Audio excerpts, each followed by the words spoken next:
des siècles, enfin, s'est installée de manière définitive à la fois la foire, les foires de Nîmes, c'est-à-dire la foire d'automne et la foire de printemps, avec tous les manèges, etc., et aussi, bien évidemment, tout ce qu'on vendait sur la foire. Et donc, ces foires attiraient la population venue de tout le département.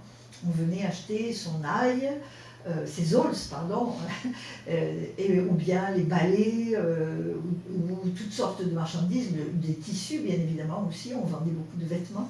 Et ces marchés étaient un moment très très fort pour tous les gens de la Placette, parce que, et surtout pour les enfants, qui a trouvé une animation extraordinaire, ça mettait de la vie, ça faisait fonctionner les boutiques, les petits restaurants, etc.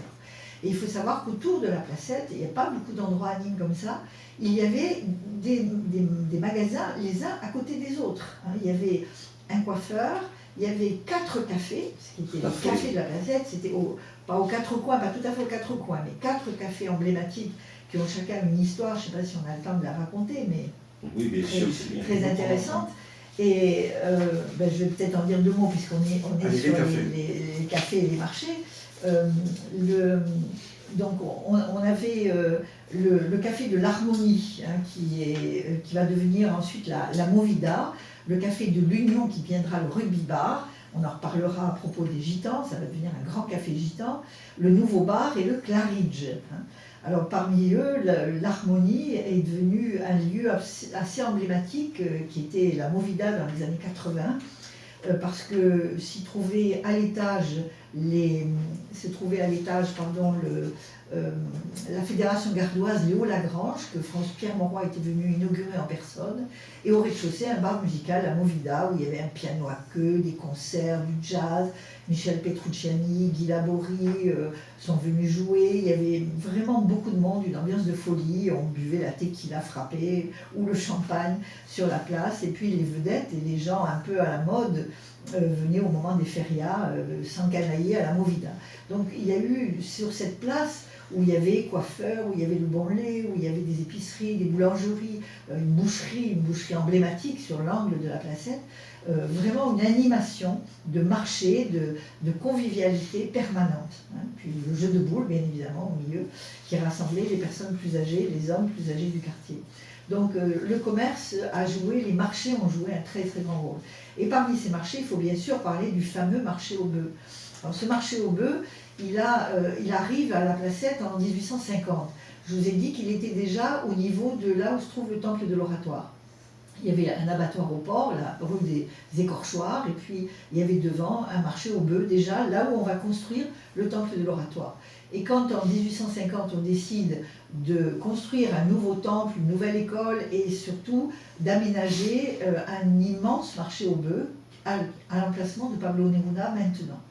Ce marché aux bœufs, il faut le savoir, a été le plus grand marché de bestiaux de tout le sud de la France, de Perpignan à Nice. C'était le plus important. Autrement dit, les maquignons venaient vendre leurs bêtes et les bouchers ou les grossistes en boucherie de toute la région se retrouvaient chaque semaine, le marché avait lieu chaque semaine, mercredi et jeudi, durait 2 jours.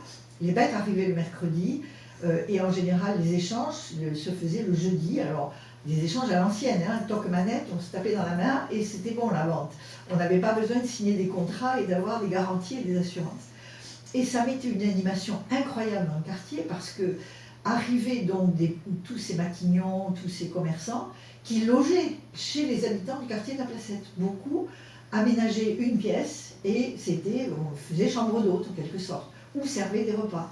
Et tous les gamins du quartier touchaient une petite pièce en allant s'occuper du bétail. Quand le bétail arrivait, il avait soif, il fallait distribuer de l'eau, il fallait brosser les animaux.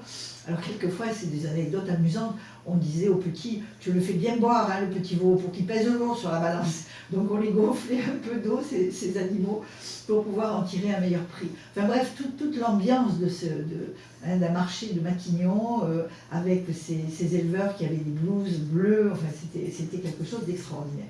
Et ce marché va durer de 1850 jusqu'à 1950, où là on décide, pour des raisons d'hygiène essentiellement, parce que c'était compliqué quand même ce marché dans la ville, de le transférer au marché à Saint-Césaire. Au marché-gare de Saint-Césaire. Et donc à ce moment-là se libère un immense espace sur lequel on va construire le centre Pablo Neruda, la piscine et les équipements sportifs qu'on connaît dans les années 60.